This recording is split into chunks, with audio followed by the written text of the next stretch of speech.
Bonjour, je suis Manat, je suis soignante, j'ai bientôt 44 ans. J'exerce l'activité de soignante sur la Côte d'Azur et la région de Monaco. Pouvez-vous nous présenter votre livre ?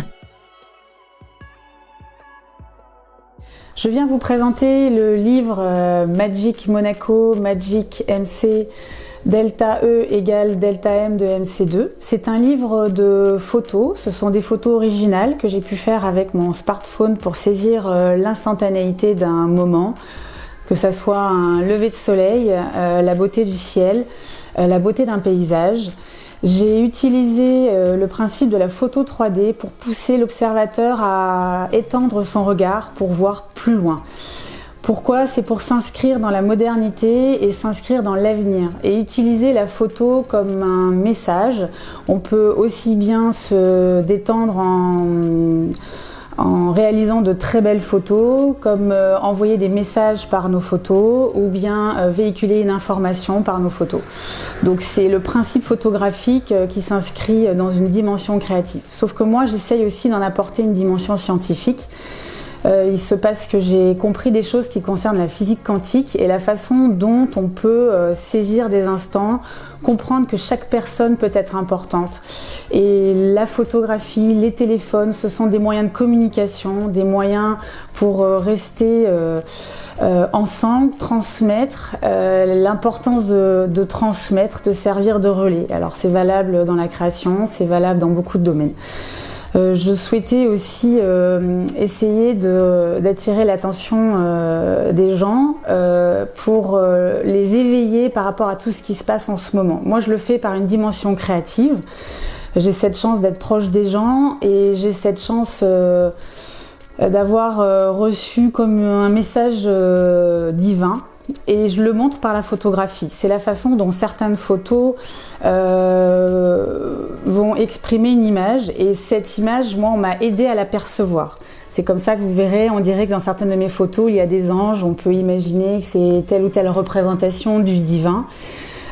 J'ai beaucoup lu le livre de Yann Arthus Bertrand que je trouvais très intéressant, qui a une dimension écologique, donc je m'inscris aussi dans cette dimension-là. Si la Terre crée des cœurs, que ça soit le cœur de veau dans la mangrove, ou bien ce cœur que je voulais vous montrer qui est le scintillement de la mer. Donc par exemple, il y a cette première photo. Et ce livre apporte aussi une photo-réponse sur ce qu'on peut observer. Donc là, par exemple, on peut observer un cœur. Donc j'essaye de montrer qu'il y a une présence pour nous éveiller, pour véhiculer certains messages. Alors, avez-vous d'autres passions que l'écriture ? Oui, j'ai comme passion la peinture. J'ai commencé à apprendre à peindre lorsque j'étais enfant et la peinture m'a permis de me servir en médecine. J'ai pu dessiner, mais dans les moments difficiles de ma vie, la peinture m'a appris à m'apaiser, à me canaliser quand je n'arrivais pas à être soutenue à certains moments de ma vie. J'ai eu un moment d'inspiration, j'ai compris que les continents avait une certaine forme figurative, donc j'ai voulu le montrer au travers de la peinture. Je me suis également inspirée d'un tableau de Léonard de Vinci qui est la tête de Leda debout, le croquis notamment de cette tête de Leda. À quel moment de votre vie avez-vous commencé à écrire et qu'est-ce que cela vous apporte ? L'écriture me permet de communiquer, l'écriture me permet de transmettre et de laisser une trace. Je trouve très important les différents modes de communication et l'écriture par rapport à l'évolution de l'humanité, de notre civilisation, est un pilier concernant notre histoire et notre évolution. Combien de temps consacrez-vous à l'écriture ? Alors l'écriture m'accompagne chaque jour pour sa dimension universelle et la façon dont on doit aussi se questionner sur qu'est-ce qui s'est passé au cours d'une journée, qu'est-ce que j'ai réalisé dans cette journée, qu'est-ce que j'apporte à la création et à la vie dans cette journée.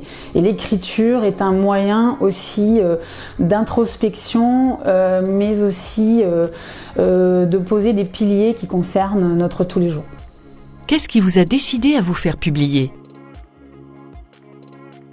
Plusieurs événements m'ont poussé à me faire publier. Mon histoire a basculé lorsque j'ai fait un brevet de chaussures. Donc, j'ai fait un simple brevet de semelle de chaussures parce que les femmes m'ont exprimé la douleur qu'elles avaient à porter des hauts talons. Donc j'ai réussi à faire un brevet. Là aussi, c'est un brevet écologique d'une semelle amovible pour laquelle je cherche toujours du soutien d'ailleurs. Et il s'est produit qu'à un moment, j'étais extrêmement découragée. Et il s'est passé que lorsque j'étais prête à laisser tomber mon brevet, j'ai reçu ce document de ma société en propriété intellectuelle et industrielle. Et lorsque j'ai vu ce document qui date de 1943, je me suis souvenu de mon histoire familiale. C'est-à-dire que je suis fille et petite-fille de grands-pères qui ont été des résistants. Un de mes grands-pères était un commerçant. Mon autre grand-père était professeur dans un lycée technique. Il enseignait la menuiserie et le dessin industriel. Je me suis souvenu que des hommes, des femmes ont dû lutter pour réussir et protéger nos valeurs. Et lorsque j'ai eu toutes ces difficultés avec d'énormes contraintes, je me suis dit que je m'inscrivais dans cette dimension-là. Je veux aussi expliquer et lancer un appel parce qu'en ce moment on vit un tournant dans l'humanité. Je ne sais pas si les gens s'en rendent compte. Mais entre les catastrophes, le confinement, le Covid, je pense qu'il y a des valeurs importantes à défendre et c'est ce qui m'a poussée à m'exprimer aujourd'hui et j'explique aussi qu'il faut déployer beaucoup de force pour être présent et défendre nos valeurs. Et moi je pose la question de savoir qu'est-ce qui peut pousser encore des hommes à commettre des atrocités. On a tout pour vivre bien, on a tout pour bien s'entendre et j'aimerais qu'il y ait un sursaut concernant nos comportements et réaliser que notre priorité c'est le vivre bien avec le respect de la nature, le respect de nos comportements. Avez-vous d'autres projets d'écriture ? Alors mes autres projets d'écriture, il peut y en avoir plusieurs. J'ai protégé un texte où j'explique un peu mieux des choses qui concernent la physique quantique. Ce texte, je l'ai fait protéger auprès de la Convention de Berne de façon à créer un sursaut en ce qui concerne la physique quantique et surtout ce que certaines personnes font de cette physique quantique. C'est la façon dont il faut œuvrer à faire du gagnant-gagnant. Et lorsque certains ont accès à certaines décisions, ils doivent toujours garder en tête qu'il faut œuvrer pour le bien commun.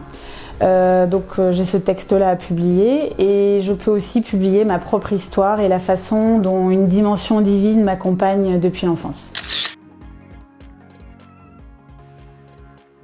Soutenez nos auteurs en vous abonnant à la chaîne Sidney Laurent. Activez la cloche pour être informé de la sortie des dernières interviews.